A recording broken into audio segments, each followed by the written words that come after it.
வணக்கம் மக்களே. இன்றைக்கி நம்ம என்ன பார்க்க போகிறோன்னா, நம்ம தோட்டத்தில் உள்ள காய்கறிகள் பழங்கள் தான் பார்க்க போகிறோம். நான் அடிக்கடி வந்து இந்த வீடியோஸ்லாம் போட்டிருக்கேன் இல்லையா, அதனால் நான் ரொம்ப நாளாக நிறைய காய்கறிகள் கிடைக்கும். பட் நான் எதையுமே வீடியோ எடுத்து போடுறதே கிடையாது. இப்போ ரொம்ப நாள் ஆயிடுச்சு இல்லையா, அதனால தான் சரி இன்றைக்கி நம்ம பழங்கள் எல்லாம் பறிச்சுட்டு ஒரு சின்ன வீடியோ போடுவோம் அப்படின்னு சொல்லிட்டு இந்த வீடியோ நான் போட்டிருக்கேன். பாருங்கள், இந்த வீடியோ பிடிச்சிருந்துச்சுன்னா லைக் பண்ணுங்கள். தோட்டத்தில் கொஞ்சமாக கொஞ்சம்லாம் சொல்ல முடியாது, ரொம்ப நிறையாவே இருந்துச்சு. இதுக்கு முன்னாடி நாள் ஃபஸ்ட் டே எங்கள் வீட்டுக்கு ஒரு ஆட்டோக்காரங்க வந்தாங்க. அவங்களுக்கு கூட வந்தவங்கள சும்மா விடக்கூடாதுன்னு சொல்லிட்டு ஒரு 1 kg போல் பறித்து அவங்க கிட்டே கொடுத்தாச்சு. அதுக்கப்புறம் இது மறுநாள் நான் வீட்டுக்கு தேவையான பழங்கள் எடுக்கலான்னு சொல்லி எடுத்தது தான் இந்த பழம்.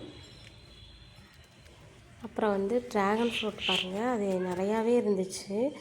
ஒரு 4-5 இருந்துச்சு. ஆனால் ஒவ்வொரு டைமும் பழுக்க டக்கு டக்குன்னு நாங்கள் பறித்து சாப்பிட்ருவோம். நாங்கள் ஒரு நாள் குற்றாலம் போயிருக்கப்போ ட்ராகன் ஃப்ரூட் என் பொண்ணு கேட்டால், ரெட் கலர் தான். சரி வாங்கி கொடுக்கலான்னு வாங்கி கொடுத்தா பயங்கரமாக அது அழுகலாக இருந்துச்சு. ஆனால் எங்களுக்கு தெரியல, அந்த பழத்தோட டேஸ்ட் அப்படி தான் இருக்கும் போல இருக்குது அப்படின்னு சொல்லி நானும் வாங்கி கொடுத்தேன். பாப்பாவும் தின்னும்போதே உமட்டிக்கிட்டு லைட்டாக வாயில் வச்சுட்டு தூக்கி போட்டா. எனக்கும் பார்த்தோன்னே இந்த ஸ்மெல்லே பிடிக்கல. இவ்வளோ மோசமான பழத்தையா மக்கள் இவ்வளோ காசு கொடுத்து வாங்கி சாப்பிட்றாங்க அப்படின்ட்டு நானும் யோசிச்சுட்டு வந்துட்டேன். அதுக்கப்புறம் சரி இனிமேல் ட்ராகன் ஃப்ரூட்லாம் வீட்டிலலாம் வைக்கக்கூடாது, இது ரொம்ப மோசமாக இருக்குது, பாப்பாவும் தின்னுக்கிட மாட்டா. அதனால் சரி நம்ம ஒன்று வச்சுக்கோ அப்படின்னு நினச்சிட்டு விட்டுட்டேன். அதுக்கப்புறம் எங்கள் வீட்டில் எனக்கே தெரியலைங்க, ஒரு 2-3 பழம் போட்டிருந்துச்சு. சரி பழம் போட்டிருக்கேன்னு சொல்லிவிட்டு அதில் ஒரு நல்ல இதாக இருக்குன்னு சொல்லி சும்மா பறித்து சாப்பிட்டு பார்த்தா என்ன டேஸ்ட்டுன்றீங்க, அவ்வளோ டேஸ்ட்டு. நமக்கு தெரியலைன்னா எல்லாத்தையும் ஏமாற்றி நம்ம தலையில் கட்டிடுவாங்க போல இருக்குது என்ன. அதனால் நல்லா உஷாராக இருங்க. இந்த ட்ராகன் ஃப்ரூட் விலை அதிகமாக இருக்குன்றதுக்காக மக்கள் ஒரு பழமே 100 ரூபான்னு வாங்குறாங்க இல்லையா, அதனால் அவங்க பயங்கரமாக வச்சு பாடம் பண்ணி தான் நம்மளுக்கு விற்கிறாங்கன்னு நினைக்கிறேன்.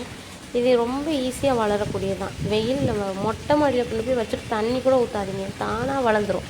எப்பயும் மழை வருதோ அதுக்கு மட்டும் அது தண்ணியை பிடிச்சி சூப்பராக வளருங்க. அதனால் எல்லா வீட்லேயும் ஒரு கன்று வைங்க. உங்களுக்கு வேணா என்கிட்ட கேள்வி, நான் கூட உங்களுக்கு தரேன். அதுக்கப்புறம் இந்த செரி பழம் பாருங்கள், சும்மா வாங்கிட்டு வந்து வச்சு அழகாக இப்போ நிறைய செரி பழம் வருதுங்க.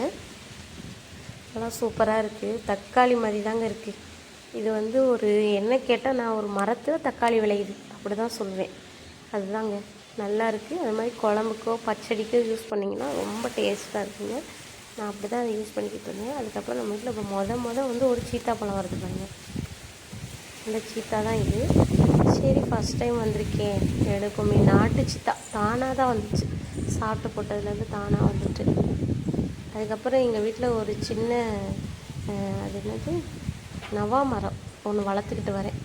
ஒரு சிலர் வைக்கக்கூடாதுன்றாங்க, ஒரு சிலர் வைக்கலான்றாங்க, என்னென்னமோ சொல்கிறாங்க. எனக்கு அதை பற்றி ஒரு ஐடியாவும் இல்லை. இது நிறைய இருந்துச்சுன்னு சொன்னேன் இல்லையா, அங்கங்கே சும்மா அந்த டப்பாவில் வச்சுட்டு தண்ணி கூட ஊற்றுறதில்ல, அப்படியே விட்டுருவேன். நிறைய வந்துடுவாங்க. கொத்து கொத்தாக பிடிச்சிருக்கு பார்த்தீங்களா கொய்யாப்பழம். மரம் ஃபுல்லாக இருந்து மரமே சாஞ்சிருச்சு.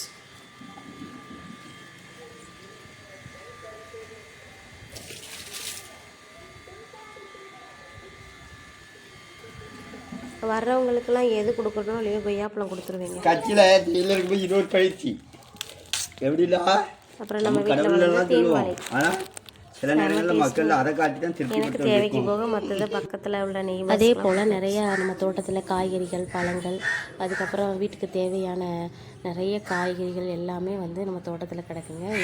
இன்னும் எல்லா செடிகளையும் பற்றி பார்க்கணுன்னா வீடியோ எதுவுமே பத்தாது, அந்த அளவுக்கு நிறையா இருக்குது. உங்களுக்கு இந்த வீடியோ பிடிச்சிருந்துச்சுன்னா மறக்காமல் லைக் பண்ணுங்கள். அப்புறம் இந்த மாதிரி தோட்டம் வீடியோ போடும்போதெல்லாம் இடையில நிறையா டிப்ஸ் எல்லாம் கொடுப்பேன். உங்களுக்கு யூஸ்ஃபுல்லாக இருந்துச்சுன்னா லைக் பண்ணுங்கள். என்னோடய சேனலை சப்ஸ்கிரைப் பண்ணிக்கோங்க. நெக்ஸ்ட் வீடியோவில் பார்க்கலாம். தேங்க்யூ.